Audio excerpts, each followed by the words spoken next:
bien de rester avec nous sur le chemin vers la maturité. Sur ce plateau, notre grande mission est de vous faire découvrir les contenus des livres chrétiens.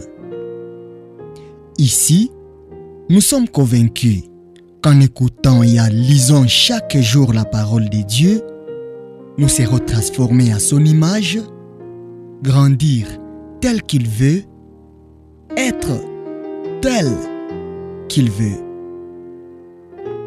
Actuellement, nous sommes en train de nourrir notre foi avec les écrits de André Marie, une vie intérieure épanouie.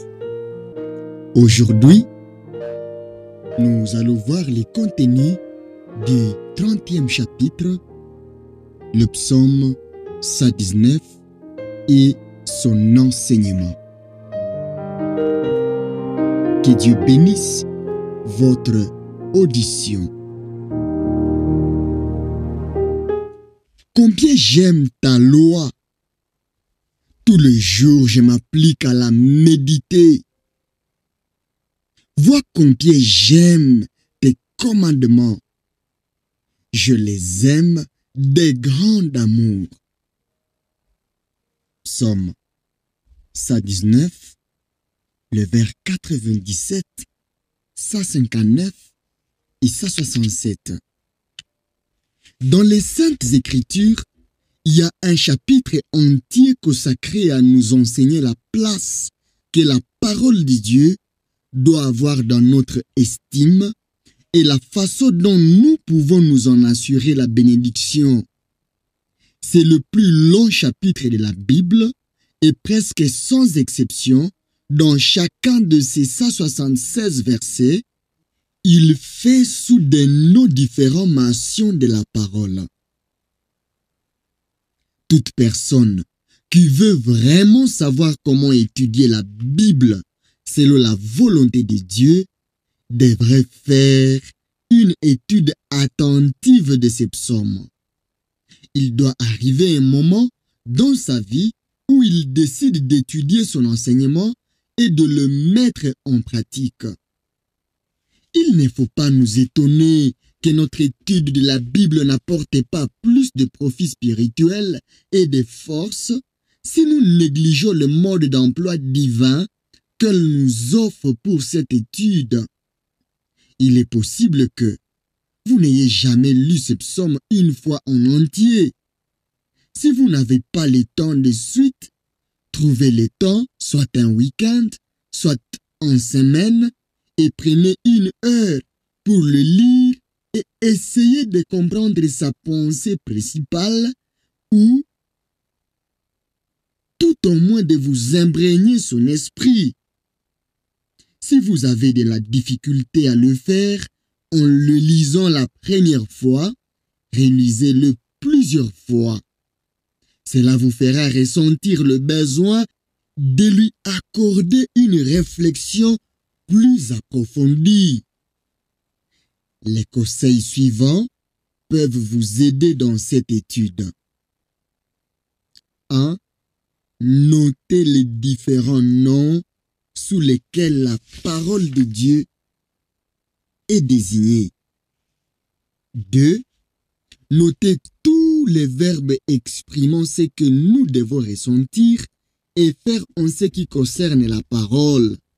Que ceci vous conduise à examiner attentivement la place que la parole de Dieu affirme vouloir prendre dans votre cœur et dans votre vie et comment son action sur toutes les facultés de votre être, le désir, l'amour, la joie, la confiance, l'obéissance, l'action est mentionnée dans ces versets. 3. Comptez et notez le nombre de fois où l'auteur parle, au passé, du fait qu'il a conservé, observé, appliqué, fait des délices des témoignages de Dieu. Puis, comptez le nombre de fois où, au présent, cette fois-ci, il se réjouit, il aime et estime la loi de Dieu. En fait, comptez les emplois au futur, le nombre de fois où il promet et s'engage à observer les préceptes divins. Additionnez-le. Vous voyez que plus de 100 fois, le psalmiste présente son âme devant Dieu comme honorant et conservant sa loi. Étudiez particulièrement comment ces expressions sont liées à ses prières à Dieu jusqu'à vous faire une image claire de l'homme juste dont la prière fervente obtient beaucoup. 4. Étudiez alors les prières elles-mêmes et notez les différentes demandes faites en rapport avec la parole, soit pour apprendre à la comprendre ou recevoir le pouvoir de la mettre en pratique, soit pour obtenir la bénédiction qu'elle promet et pour être reconnue comme la mettant en pratique. Notez surtout les prières du genre « Enseigne-moi tes statuts et donne-moi l'intelligence ». Notez aussi celle où l'on trouve une supplication « selon ta parole ». 5. Comptez le nombre de versets dans lesquels se trouve une allusion à l'affliction, que ce soit à cause de son propre état, à cause de ses ennemis, des péchés des méchants ou de toute autre raison qui fasse que Dieu tarde à intervenir. Découvrez que c'est dans le temps de la détresse que nous avons particulièrement besoin de la parole de Dieu et qu'elle seule peut nous apporter le réconfort. 6. Puis vient l'un des points les plus importants. Notez combien de fois le pronom tu, t'es, toi est utilisé et combien souvent il est sous-attendu dans toutes les demandes du genre « apprends-moi »,« renouvelle en moi »,« fais-moi ». Vous verrez que le psaume tout entier est une prière adressée à Dieu. Tout ce que le psalmiste veut dire au sujet de la parole de Dieu, qu'il s'agisse de son attachement à elle ou de son besoin de l'enseignement divin et de son renouveau intérieur, est présenté devant la face de Dieu. Il sait qu'il est agréable à Dieu et bon pour son âme de mettre en communication ses pensées et ses méditations au sujet de la parole, aussi souvent et étroitement que possible par la prière avec les dieux vivants en personne. Toute pensée de la parole de Dieu, au lieu de l'éloigner de la présence divine, va les conduire au contraire à la communion avec lui. La parole de Dieu devient pour lui la manière riche et inépuisable de maintenir la communion avec Dieu, de qui elle est issue et à qui elle veut conduire.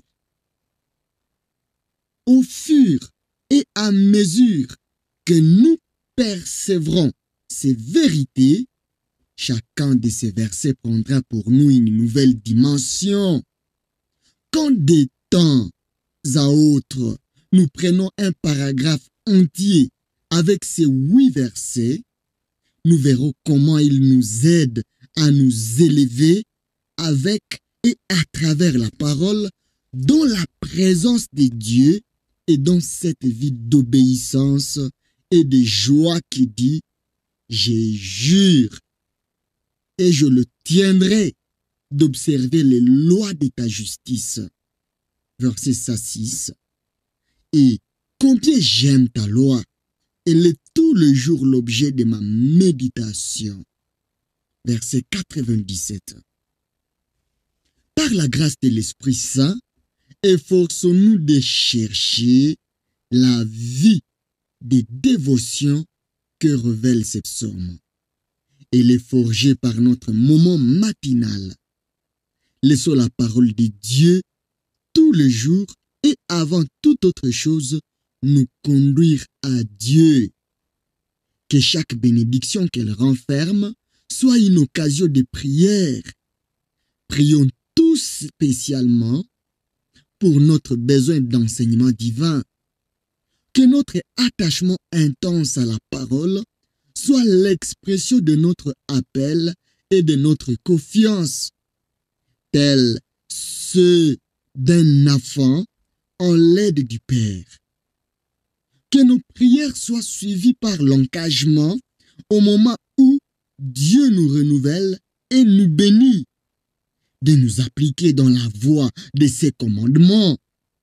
Laissons tout ce que la parole de Dieu nous donne faire de nous les plus fervents à vouloir l'apporter à autrui, que ce soit pour leur réveil spirituel ou pour fortifier la vie de Dieu dans leur âme.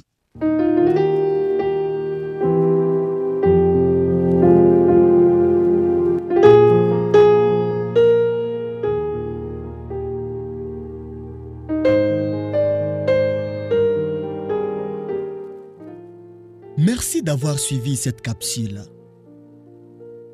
Il s'agit de la 5e partie du livre « Une vie intérieure épanouie » écrit par Andrew Murray.